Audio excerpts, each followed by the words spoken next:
नमस्कार दोस्तों। आज हम लोग साइंस का सीरीज़ लेकर आए हैं और कुछ क्वेश्चंस अच्छे हैं बहुत। इसको आप अटेम्प्ट लीजिए अच्छे से और उम्मीद करते हैं कि आप लोगों की तैयारी अच्छी चल रही होगी। देखिए, इसमें टोटल 15 क्वेश्चंस हैं।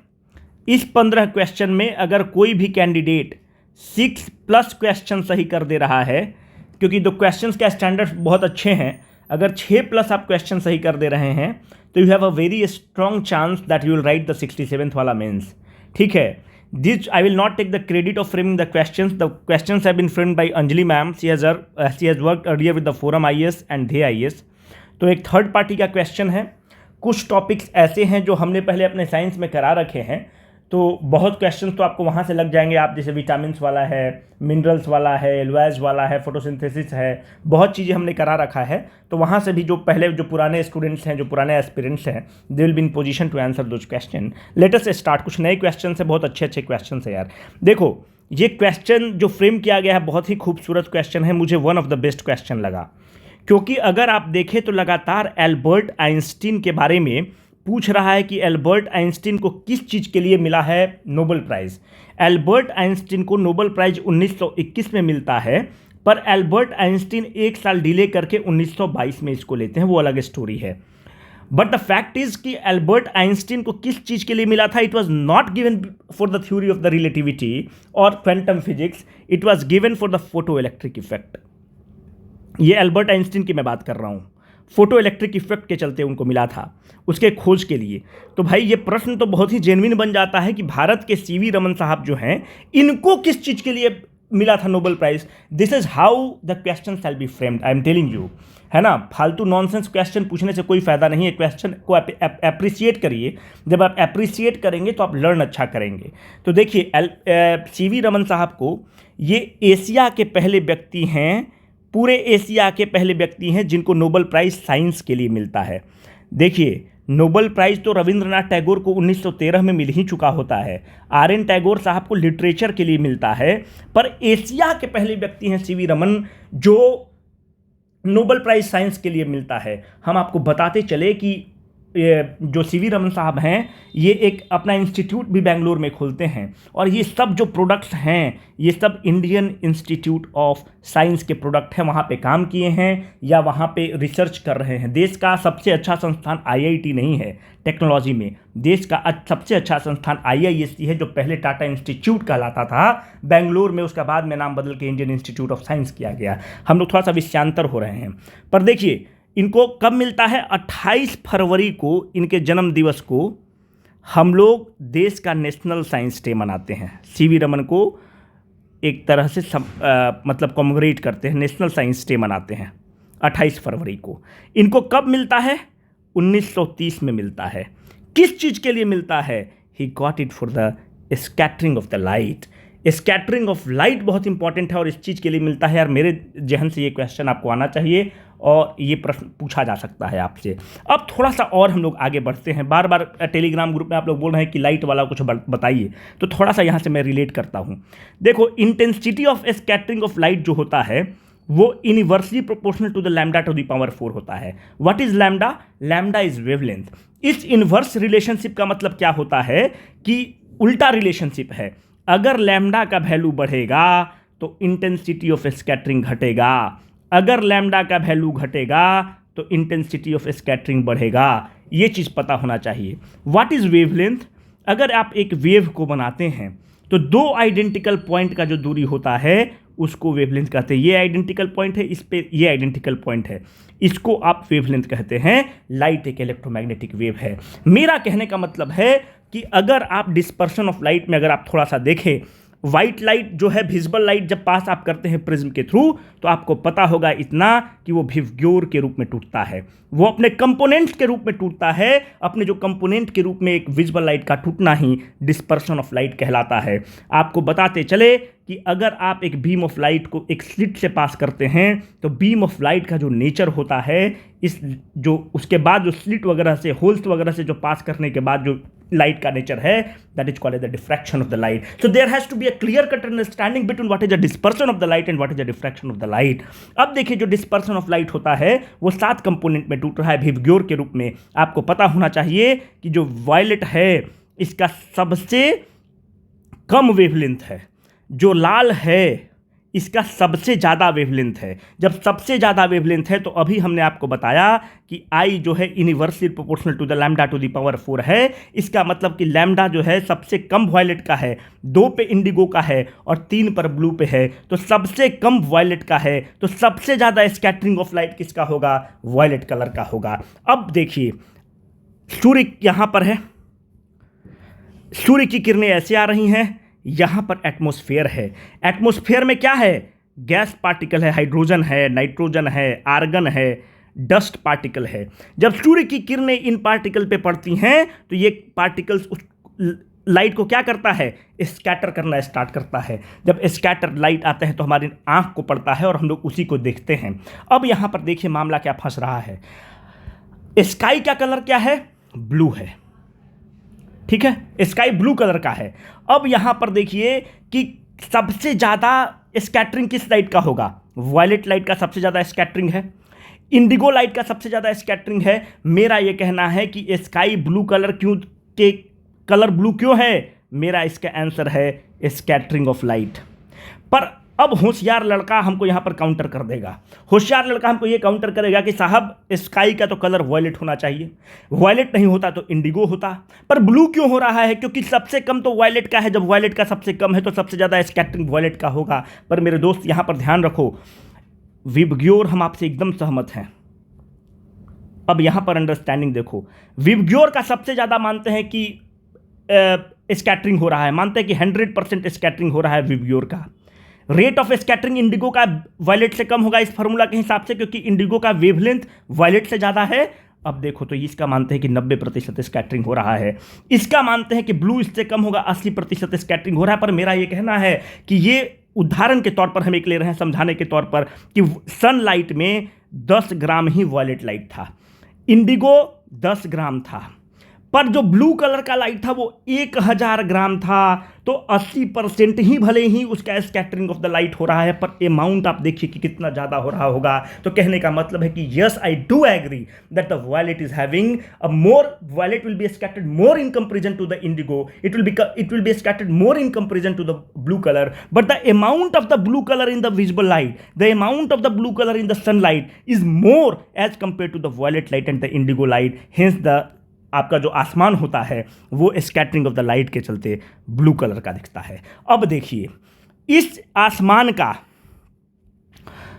समुद्र में रिफ्लेक्शन होता है, प्लस जो वाटर ड्रॉपलेट्स हैं ये भी लाइट को स्कैटर करते हैं। और जब चूंकि आसमान अब आपको ब्लू कलर का दिख रहा है तो इसका रिफ्लेक्शन जो समुद्र में है, इसीलिए आपको समुद्र का पानी भी ब्लू कलर का दिखता है, basically due to the reflection of the sky plus the water droplet भी स्कैटरिंग के कारण होता है। यहाँ पर एक चीज़ और आपको बता दें कि जो आप देखते हैं कि जो सिग्नल होता है, जब आप सिग्नल को आप देखते हैं कि बहुत दूर से लाल कलर का होता है, जो आप जहाँ पर गाड़ी रुकती है, क्यों होता है? फिर वही सब यही चीज़ देखो, कनेक्शन है यार, वो फिर हो गया विबग्योर। एक फॉर्मूला आपको पता है, सब चीज निकाल देंगे। I inversely proportional to the lambda to the power 4। R का वेवलेंथ बहुत ज़्यादा, आर का वेवलेंथ बहुत ज़्यादा मतलब इंटेंसिटी ऑफ स्कैटरिंग बहुत कम। जब इंटेंसिटी ऑफ स्कैटरिंग बहुत कम मतलब जब हम दूर से देख रहे होंगे तो लाल कलर स्कैटर नहीं हो रहा होगा। जब स्कैटर नहीं हो रहा होगा तो सीधे हमारे आंख में पड़ रहा होगा। तो इसीलिए जो आप देखते होंगे कि ट्रैफिक लाइट रेड कलर होता है, और वो रेड कलर होता है वो स्कैटरिंग ऑफ द लाइट कम उसका होता है, यही उसका कारण है। एक ये भी कारण है कि जो जब सनसेट होता है तो सूर्य आपको कैसा दिखता है? लाल कलर का दिखता है। क्यों? क्योंकि सूर्य की किरणों को सबसे ज़्यादा डिस्टेंस ट्रेवल करना पड़ता है जब हॉरिजन के पास होता है। जब सबसे ज़्यादा डिस्टेंस ट्रेवल करना पड़ता है तो जो सूर्य के लाइट में विबग्योर रहता है, तो लैम्डा सबसे ज़्यादा लाल कलर का। जब बहुत दूर ट्रेवल करना है तो और सब लाइट तो स्कैटर हो जाएंगे, violet, indigo, blue, green, yellow, सब लाइट स्कैटर हो जाएंगे, पर red colour of the light scatter नहीं होगा, कम होगा, क्योंकि उसकी वेवलेंथ बहुत ज़्यादा है। जब वेवलेंथ बहुत ज़्यादा है तो स्कैटरिंग कम है। तो इसलिए आप देखते हैं कि सनसेट के समय, सूर्योदय के समय जो कलर होता है सूर्य का वो लाल होता है। This all phenomenon are because of the scattering of the light. ये फार्मूला ध्यान रखिए, सारा कंसेप्ट समझ में आ जाएगा। स्कैटरिंग ऑफ द लाइट हो गया दोस्त। थोड़ा इस पर ज़्यादा ध्यान दे दिए दोस्त, क्योंकि आप लोग बार बार टेलीग्राम ग्रुप में बोले थे लाइट वाला थोड़ा बताइए, हम तो पूरा नहीं बता पाते हैं। चलिए समय के अभाव के कारण। Which of the following phenomenon is not because of the scattering of the light. अभी आपको बताया कि blue colour of the sky क्यों है, स्कैटरिंग ऑफ द लाइट के कारण है। Red colour of the sun during the sunset, क्योंकि हॉरिजन के पास जब सन होता है तो उसको सबसे ज़्यादा लाइट को ट्रेवल करना है, सबसे ज़्यादा लाइट को ट्रेवल करना है तो जो लाल रंग का लाइट है उसका वेवलेंथ बहुत ज़्यादा है, वेवलेंथ बहुत ज़्यादा है तो उसका स्कैटरिंग बहुत कम होगा, I inversely proportional to the lambda to the power 4। जब स्कैटरिंग बहुत कम होगा तो सीधे आंख में पहुंच जाएगा। देखो mirage formation blue colour of the ocean उसके रिफ्लेक्शन और वाटर ड्रॉपलेट के स्कैटरिंग से होगा, ये भी होगा। Mirage formation scattering of light के कारण नहीं है मेरे दोस्त, ये टोटल इंटरनल रिफ्लेक्शन के चलते है। आगे क्वेश्चन है तो उसका आंसर हो जाएगा। Cooling of water in the earthen pot. अभी आप देखिए कि दिल्ली में बहुत गर्मी पड़ रहा है। अर्दन पॉट क्या होता है यार, मटका का फोटो था, अच्छा मटका का फोटो नहीं है, चलिए। Cooling of the water in the earthen pot आप देखेंगे तो मतलब मटका का बात, अंग्रेजी में उसको अर्दन पॉट लिखा, मटका की बात हो रही है। जो मटका होता है उसका पानी ठंडा होता है, क्यों होता है? करेक्ट। देखो सब्लिमेशन मतलब क्या हो गया यार, सब्लिमेशन मतलब सॉलिड से डायरेक्ट वेपर बन जाना, सब्लिमेशन है। जैसे कैम्फर, कपूर, नेप्थलीन बॉल्स डायरेक्टली सॉलिड से वेपर बन जाते हैं। क्रोमेटोग्राफी क्या होता है, दो मिक्सिबल लिक्विड में से अगर मानते हैं आप एक बीकर लिए हुए हैं, इसमें ब्लू कलर भी है और ब्लैक कलर भी है, मैं एक लिटमस पेपर डालता हूं जो ब्लू कलर इस पे चढ़ जाए तो केवल ब्लैक कलर इसमें बच जाएगा, तो मतलब टू मिक्सिबल लिक्विड को सेपरेट करना क्रोमेटोग्राफी कहलाता है। इवापोरेशन इसका करेक्ट आंसर है दोस्त। अब देखो होता क्या है, ये जो मटका है इस मटका में बहुत छेद होता है, बहुत होल्स होते हैं, छोटे छोटे होल्स होते हैं। अब कैपिलरी एक्शन के चलते इसमें आपने पानी भर दिया, कैपिलरी एक्शन के चलते ये होल्स में पानी पहुंच जाएंगे। जब होल्स में पानी पहुंच जाएंगे तो देखो इवापोरेशन और बॉइलिंग में एक ही अंतर है कि बॉइलिंग जो होता है एक पर्टिकुलर टेम्परेचर पे होता है, जैसे वाटर 100 डिग्री सेंटीग्रेड पर ही बॉयल होगा। इवापोरेशन किसी भी टेम्परेचर पर होता है। अभी भी इवापोरेशन हो रहा है, समुद्र से हमेशा इवापोरेशन हो रहा है। जैसे आप पानी को रख दीजिए अपने बालकनी में, जब बालकनी में आप पानी को रखेंगे तो आप देखेंगे कि पानी कम हो गया, वो दैट इज द पानी जो कम हुआ है that is not because of the boiling but because of the evaporation. Evaporation can happen at any temperature, evaporation can happen anywhere. तो जो समुद्र का पानी इवापोरेट कर रहा है, नदी की पानी इवापोरेट कर रही है जो बाद में क्लाउड बना रहा है, तो इवापोरेशन किसी टेम्परेचर पर हो सकता है। तो इस कैपिलरी एक्शन के चलते ये पानी यहाँ पे पहुँच गया। यहाँ पर पानी पहुँचने के बाद आपको पता होगा कि एक लिक्विड को जब वेपर में आप बदलते हैं तो लिक्विड को वेपर में बदलने में क्या होता है इस्तेमाल, लैटेंट हीट ऑफ वेपराइजेशन चाहिए, लैटेंट हीट ऑफ वेपराइजेशन चाहिए। तो उसके लिए हीट चाहिए, लिक्विड को आपको वेपर में बदलना है तो हीट चाहिए। तो ये हीट कहाँ से लेगा पानी, ये पानी में जो गर्मी है, मानते हैं कि पानी का भी टेम्परेचर 40 डिग्री सेंटीग्रेड है, पानी का टेम्परेचर 40 डिग्री सेंटीग्रेड है क्योंकि इसमें मानते हैं कि 40 जूल ऑफ एनर्जी है। हम कह रहे हैं कि इस 40 जूल से पानी 20 जूल ऑफ एनर्जी को इस्तेमाल कर लिया। किस चीज़ के लिए इस्तेमाल किया, लेटेंट हीट ऑफ वेपराइजेशन के लिए, वेपर बनने के लिए इस्तेमाल कर लिया। जब वेपर बनने के लिए इस्तेमाल किया तो अब इस पानी के पास कितना जूल बचा, 20 जूल तो लेटेंट हीट ऑफ वेपराइजेशन में इस्तेमाल हो गया। जब लेटेंट हीट ऑफ वेपराइजेशन में इस्तेमाल हो गया तो इसके पास ऊर्जा कम बचा, मात्र 20 जूल ही बचा। तो टेम्परेचर गिर के कितना हो गया होगा, 20 डिग्री सेंटीग्रेड उदाहरण के तौर पर हो गया होगा। तो पानी क्या हो गया, ठंडा हो गया। इवापोरेशन ऑलवेज काउजेज कूलिंग, और इसी इवापोरेशन प्रिंसिपल पे आपका डेजर्ट कूलर भी काम करता है। ठीक है, मैकेनिकल वाले लोग तो डिज़ाइन हम लोग करते हैं, जो भी मैकेनिकल के एस्पिरेंट हैं आपको पता होगा कि इसको डिज़ाइन करते हैं। जो रेफ्रिजरेशन एंड एयर कंडीशनिंग एक पूरा साइकिल चलता है, इसको एडियाबेटिक कूलिंग के प्रोसेस के थ्रू हम लोग इसको डिज़ाइन करते हैं। तो this is called evaporation always causes cooling. ठीक है, यहाँ से पता हो गया तो इसका कूलिंग होगा। डेजर्ट कूलर भी इसी प्रिंसिपल पे काम करता है, इवापोरेशन वाले पे। देखो यार, choke of the tubelight is use to provide watt. देखिए जो पहले तो चोक हम लोग इस्तेमाल करते थे, ये चोक होता था, यहाँ पे ट्यूबलाइट होता था। देखिए होता क्या है कि ये ट्यूबलाइट है, ये हम पहले बता चुके हैं। अगर आप पुराने एस्पिरेंट हैं तो आपके लिए ये क्वेश्चन आसान है। इसमें कौन गैस भरा हुआ है, मरकरी भरा हुआ है, साथ में आर्गन भी भरा हुआ है। ये कोटिंग किसका है, फॉस्फोरस का कोटिंग है। ये सब बताया हुआ है दोस्त। जब आप चोक को इस्तेमाल करते हैं, तो वो तुरंत एक किक इन वोल्टेज प्रोवाइड करता है, sudden outburst of the voltage देता है। That is called the potential difference. जब sudden outburst of the voltage होता है तो यहां पे जो हाइड्रोजन है ये आयोनाइज कर जाता है और यहां पर एक स्टेट बनता है, उस स्टेट का नाम है प्लाज्मा स्टेट। जो प्लाज्मा स्टेट होता है ये fourth state of the matter है। सॉलिड लिक्विड गैस के बाद fourth state of the matter plasma है। और जब प्लाज्मा बन, अच्छा ये बताओ, आप चोक क्या किया, सडन वोल्टेज दिया, किक इन वोल्टेज दिया, अचानक वोल्टेज दिया। जब वोल्टेज दोगे, जब हाई वोल्टेज दोगे तभी जाकर आयोनाइजेशन प्रोसेस स्टार्ट होता है। जब आयोनाइजेशन प्रोसेस हो गया तो वोल्टेज गिर गया।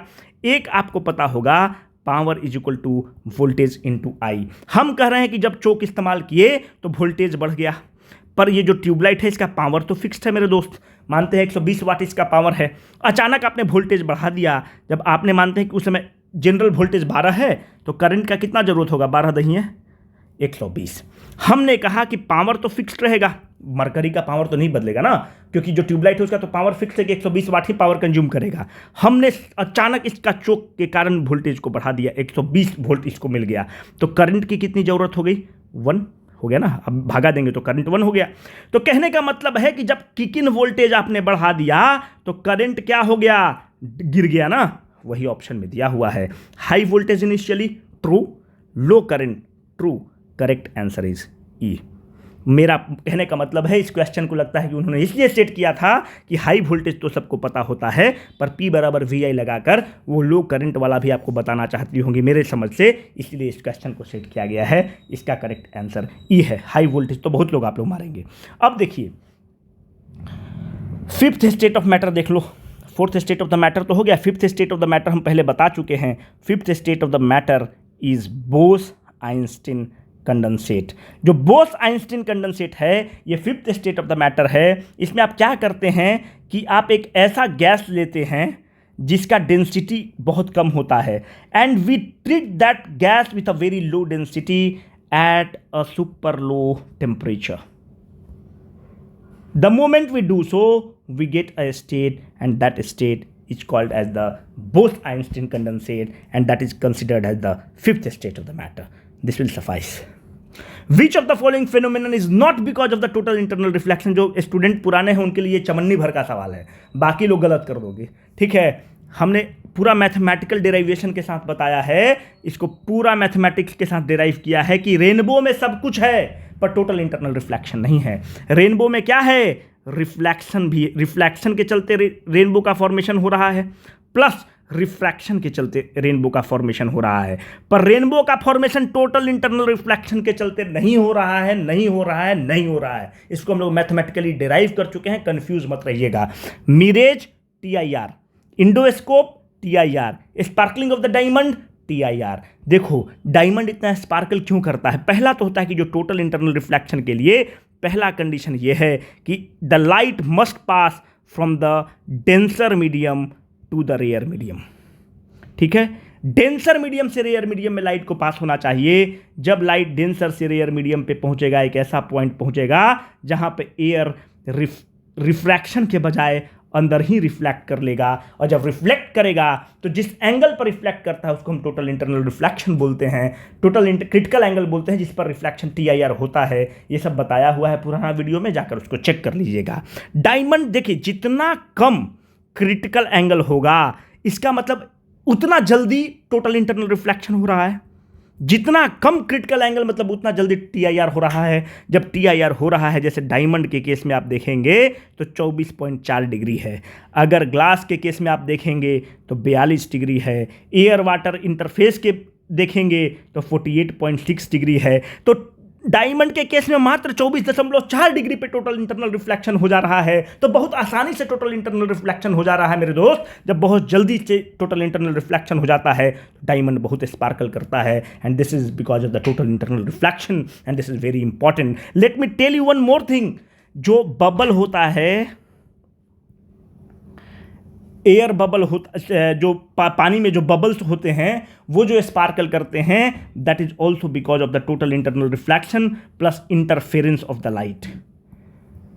उसमें भी TIR होता है। तो हमारा कहने का मतलब ये है कि बस एक चीज़ आपको अगर ये पता है कि रेनबो में TIR नहीं है तो आप आंसर तक पहुंच जाएंगे, ये पहले बताया हुआ है। Which among the following are the example of a vector quantity? Simple question है। देखिए, अगर स्पीड है, अगर हम बोल रहे हैं कि हम 10 मीटर पर सेकेंड के स्पीड से चल रहे हैं, तो आप देखो जिस चीज़ में एरो आप लगाते हो ना उसमें आप जिसको आप डायरेक्शन दे देते हैं वो वेक्टर क्वांटिटी है। अगर हम बोल रहे हैं कि यहाँ से दिल्ली से हमको औरंगाबाद जाना है, हम बोल रहे हैं कि दिल्ली से औरंगाबाद हम 100 मीटर पर सेकंड की स्पीड से जाएंगे, तो स्पीड है। पर अगर हम बोल रहे हैं कि दिल्ली से औरंगाबाद हम इस डायरेक्शन में 100 मीटर पर सेकंड से जाएंगे, तो वो चीज़ हो गया वेलोसिटी। तो हमने डायरेक्शन दे दिया स्पीड को, जब स्पीड को हमने डायरेक्शन दे दिया तो वेक्टर बन गया, करेक्ट आंसर हो गया वेलोसिटी। वर्क प्रेशर क्या है? प्रेशर इज न्यूटन पर मीटर स्क्वायर। ठीक है, तो प्रेशर क्या है? Force upon area. Pressure is force upon area. ठीक है, तो इसका न्यूटन पर मीटर स्क्वायर हो गया। आप इसमें कहां बोलते हैं कि प्रेशर का ये डायरेक्शन है? बिल्कुल नहीं बोलते हैं। वर्क क्या है? Work is force into distance, right. Force का यूनिट न्यूटन, डिस्टेंस का यूनिट मीटर, न्यूटन पर मीटर। आप कहां बोलते हैं कि वर्क इस डायरेक्शन में हो रहा है? उसको आप डायरेक्शन तो नहीं देते ना वर्क का। तो कहने का मतलब है कि वर्क नहीं है, प्रेशर नहीं है, स्पीड नहीं है, करेक्ट आंसर वेलोसिटी है। The dispersion of the light is maximum in which colour? देखो ये बढ़िया क्वेश्चन है दोस्त। देखो आप यहां पर रेड लाइट को देखिए, तो ये तो जूम करके निकल गया, बहुत कम समय मिलता है, वो प्रिज्म में बहुत कम देर तक रहा, बहुत स्पीडली निकल गया। जो देखो इसमें क्या होता है कि जब भी लाइट एक मीडियम से दूसरे मीडियम में ट्रेवल करेगा, एक चीज़ ऐसे देखिए, जब भी लाइट रेयर मीडियम से डेंसर मीडियम की तरफ जाएगा, डेंसर मीडियम क्या है? जैसे म्यू पे डिपेंड करता है, रिफ्रैक्टिव इंडेक्स पर डिपेंड करता है। तो एयर का म्यू वैक्यूम का 1 होता है, जैसे ग्लास हो गया 1.3 हो गया, पानी हो गया 1.5 हो गया, तो ये सब डेंसर मीडियम है। जब भी लाइट रेयर से डेंसर मीडियम की तरफ जाएगा उसका स्पीड घटेगा, जब भी लाइट डेंसर मीडियम से रेयर मीडियम में जाएगा उसका स्पीड बढ़ेगा। यहां पर देखिए कि वायलेट जो है इसका स्पीड बहुत कम है। जब इसका स्पीड बहुत कम है तो इसका डिस्पर्सन बहुत ही ज़्यादा है, बहुत ज़्यादा डिस्पर्सन वायलेट का है। रेड लाइट तो जूम करके निकल गया यार, एकदम बोलते एकदम जूम करके निकल गया, बुलेट से जा रहा था जूम करके निकल गया। तो बहुत ही कम देर तक रह रहा है इस प्रिज्म में। जब बहुत कम देर तक इस प्रिज्म में लाइट रह रहा है रेड लाइट, तो उसका डिस्पर्सन होने का चांस, उसके अपने पथ से भटकने का चांस बहुत कम हो जाएगा। अब आप देखिए, आप बुरा संगति में ज़्यादा दिन रहेंगे तो भटकने का चांस ज़्यादा है, अगर बुरा संगति में आप कम दिन रहेंगे तो आपका भटकने का चांस कम है। तो इसका करेक्ट आंसर है the dispersion of the light is maximum in which colour? The correct answer is violet. देखो यार, ये अगर जो पुराने हैं अगर आप लोग गलत करेंगे तो हमको बहुत दुख होगा। एक्वा रेजिया क्या है? हमने बताया कि एक्वा रेजिया को हम लोग रॉयल वाटर भी बोलते हैं। एक्वा रेजिया जो है हाईली कोरोसिव चीज़ है, फ्यूमिंग लिक्विड है, इसको पूरा इसमें धुआं आते रहता है। और जो रॉयल पानी है इसलिए है क्योंकि आप देखिए कि ये गोल्ड को भी कोरोड कर देता है, गोल्ड को डिजॉल्व कर देगा, प्लैटिनम को डिजॉल्व कर देगा अपने आप में, जो सब नॉन रिएक्टिव एलिमेंट है इनको डिजॉल्व कर देता है।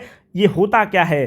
3 मोल ऑफ HCl लीजिएगा और 1 मोल ऑफ HNO3 को जब मिलाएंगे तब जाकर आपको एक्वा रेजिया बनता है। एक्वा रेजिया फ्रेशली प्रिपेयर्ड होता है और ये इनका स्टैंडर्ड क्या होता है? कंसंट्रेटेड होते हैं, डाइल्यूटेड नहीं होते हैं। पुराने वीडियो में हमने बताया है कि जब लिक्विड को डाइल्यूट करना होता है तो आप क्यों लिक्विड का जो डाइल्यूशन होता है आप पानी में एसिड को डालते हैं, एसिड को पानी में नहीं डालते हैं। There is a cause to this. तो concentrated 3 mole of HCl and 1 mole of HNO3 is called the aqua regia. यहाँ पर एक चीज़ आपको और बताते चले, रिपीटेशन है पर फिर भी बता दे रहे हैं। H2SO4 जो होता है सल्फ्यूरिक एसिड, ये एसिड रेन का मुख्य घटक है। जो H2SO4 है इसको किंग ऑफ एसिड्स भी बोलते हैं।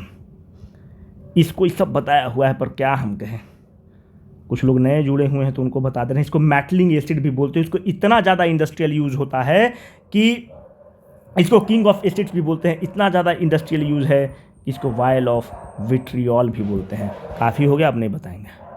विच ये भी बताया हुआ क्वेश्चन है यार, जो पुराने लोग हैं उनके लिए सब चवन्नी भर का क्वेश्चन है। Which among the following helps in the process of the ripening? अगर केवल कैल्शियम कार्बाइड मार रहे हो तो हमारा हृदय को तोड़ रहे हो, सीना टूट टूट के चूर चूर हो जाएगा, करेक्ट आंसर हो जाएगा।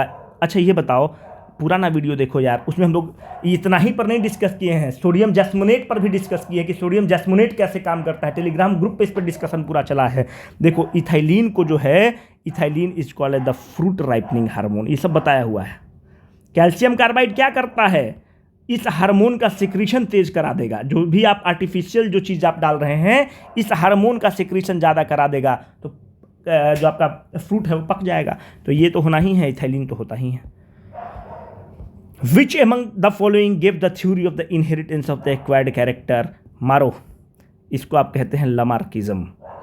लमार्किज्म, इस पे हम लोग एक क्वेश्चन डिस्कस किए हुए हैं। लमार्क का ये थ्योरी है, फ्रेंच फिजिसिस्ट हैं, बायोलॉजिस्ट हैं, उनका थ्योरी है। देखिए, ये है inheritance of the acquired character.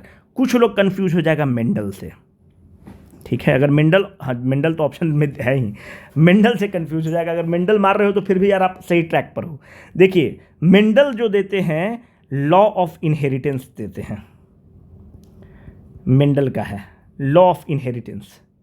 जैसे हम लोग बोलते हैं कि ये अपने पापा पर गया है, ये अपने मम्मी पर गया है, इसकी आंख अपने पापा पर है, वो लॉ ऑफ इनहेरिटेंस मेंडल देते हैं। He is the father of the genetics also. तो मेंडल जो हैं, वो जो एक्सपेरिमेंट करते हैं, इनका जो थ्योरी है ये केवल सेक्सुअल रिप्रोडक्शन पे वैलिड है। दूसरी बात, ये किस चीज़ पर पहली बार करते हैं? गार्डन पी पर करते हैं। इनका सारा एक्सपेरिमेंट गार्डन पी पर होता है। लॉ ऑफ इनहेरिटेंस मतलब होता है कि आप एक जनरेशन से दूसरे जनरेशन में ट्रेट का जाना, ये मेंडल देते हैं, ठीक है। पर ये लमार्क क्या देते हैं? लमार्किज्म ये कहता है कि it is the inheritance of the acquired character. Acquired character मतलब आपका जो चेंज हो रहा है character because of the environment. अब आप उदाहरण के दे, और चूंकि एक्वायर्ड कैरेक्टर का मतलब होता है कि ये एक जनरेशन से दूसरे जनरेशन में नहीं जाएगा। जैसे अगर आप देखिए, कोई आदमी डस्की लुक का है, जब डस्की लुक के आदमी को आप 6 साल आप रख देते हैं कश्मीर में, उसकी नौकरी पोस्टिंग है, तो आप देखते हैं कि उसका थोड़ा सा कलर में चेंज आएगा, ठीक है। ये उसके जीन में जो इन्वायरमेंट जो है वो उसके जीन में चेंज नहीं करने वाला है, पर उसके बाहरी आवरण में, बाहरी अलंकरण में इन्वायरमेंट का दखल होता है। इसको आप कहते हैं law of inheritance of acquired character. और ये जो दिया हुआ है थ्योरी है, लमार्क का दिया हुआ है, इसको लमार्किज्म भी बोलते हैं। I hope I made my point clear. Milk is the poor source of, milk सब चीज़ का बहुत बेहतरीन सोर्स है। मिल्क आयरन का पुअर सोर्स है। It is having a very trace amount of iron. इस पर कोई डिस्कशन नहीं होगा। मिल्क को कंप्लीट फूड आप बोलते हैं। It has a very trace amount of iron. कुछ लोग बोलेगा प्रोटीन, भाई प्रोटीन इसमें खूब है। अगर आपको पता होगा ना, तो वे प्रोटीन जो जिम में जाके कसरत खा के जो डिब्बा खाता है सब स्कूप भर के, वो सब वे प्रोटीन मिल्क से ही तो बनता है। और किस चीज़ से बनता है?